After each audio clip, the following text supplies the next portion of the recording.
Nothing is much known about Mahakashyap. Great scholars like Sariputta were there. You could not find a more keen intellect. Moggalayan was also there, a great scholar. He had all the Vedas in his memory, and nothing that had ever been written was unknown to him.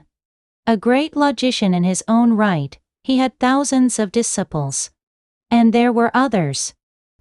Ananda was there, Buddha's cousin brother, who for 40 years was continuously moving with him.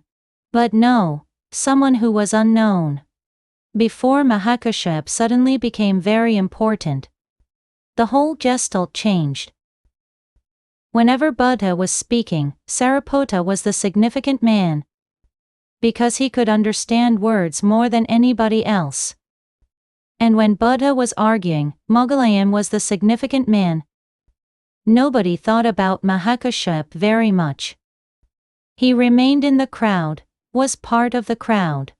But when Buddha became silent, the whole gestalt changed. Now Moggalayan and Sariputta were not significant. They simply dropped out of existence, as if they were not there. They became part of the crowd. A new man, Mahakashyap, became the most important. A new dimension opened. Everybody was restless, thinking, why is Buddha not speaking?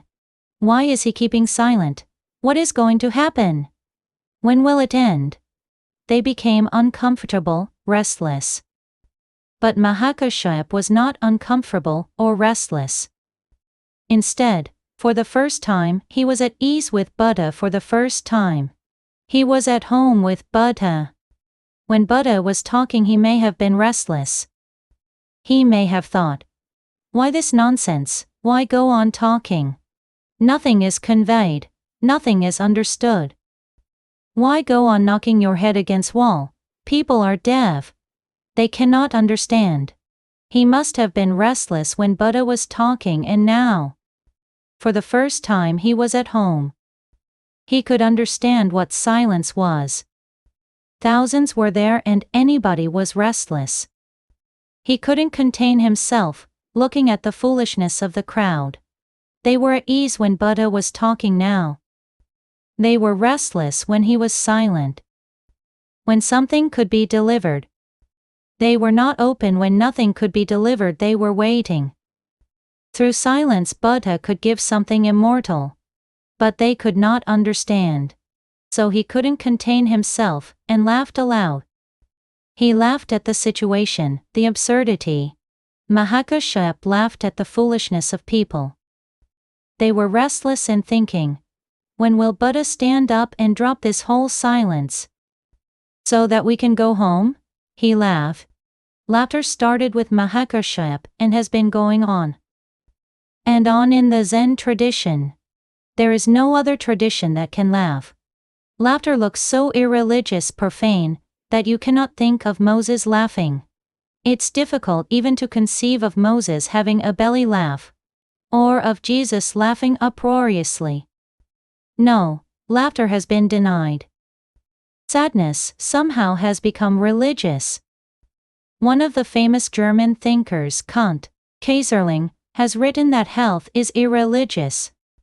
Illness has a religiousness about it because an ill person is sad, desireless.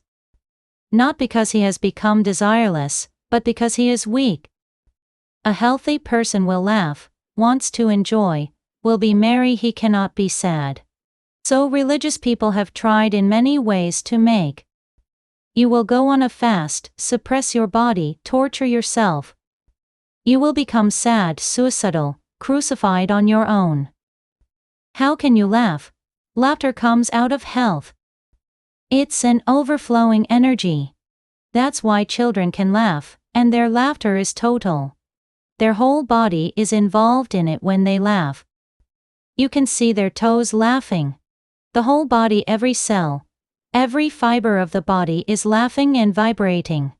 They are so full of health, so vital, everything is flowing. A sad child is an ill child, and a laughing old man is still young. Even death cannot make him old, nothing can make him old. His energy is still flowing and overflowing, he is always flooded.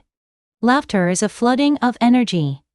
In Zen monasteries they have been laughing, and laughing and laughing. Laughter becomes prayer only in Zen because Mahakashyap started it 25 centuries ago, on a morning just like this. Mahakashyap started a new trend, absolutely new, unknown to the religious mind before he laughed. He laughed at the foolishness, the stupidity. And Buddha didn't condemn him, on the contrary. He called him near, gave him the flower, and spoke to the crowd. And when the crowd heard the laughter they must have thought, "This man has gone mad. This man is disrespectful to Buddha, because how can you laugh in front of a Buddha? When a Buddha is sitting silently, how can you laugh? This man is not paying respect." The mind will say that this is disrespect. The mind has its rules, but the heart does not know them. The heart has its own rules, but the mind has never heard about them. The heart can laugh and be respectful. The mind cannot laugh, it can only be sad and then be respectful. But what kind of respect is this, which cannot laugh?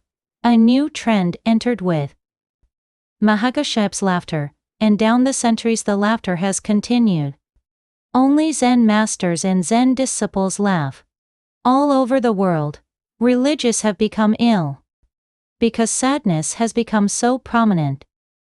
Temples and churches look like graveyards.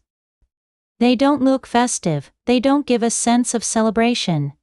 If you enter a church, what do you see there? Not life, but death. Jesus crucified on the cross completes the sadness there. Can you laugh in a church, dance in a church, sing in a church? Yes, there is singing, but it is sad and people sit with long faces. No wonder nobody wants to go to church, it's just a social duty to be fulfilled. No wonder nobody is attracted to the church, it is a formality. Religion has become a Sunday thing. For 1 hour you can tolerate being sad. Mahakashyap laughed in front of Buddha, and since then, the Zen monks and masters have been doing this that so-called religious minds cannot even conceive. If you have seen any Zen book you may have seen Zen masters depicted or painted. No painting is realistic. If you look at Bodhidharma's portrait or Mahakashyap's portrait, they are not true to their faces. But just looking at them you will have a feeling of laughter. They are hilarious, they are ridiculous.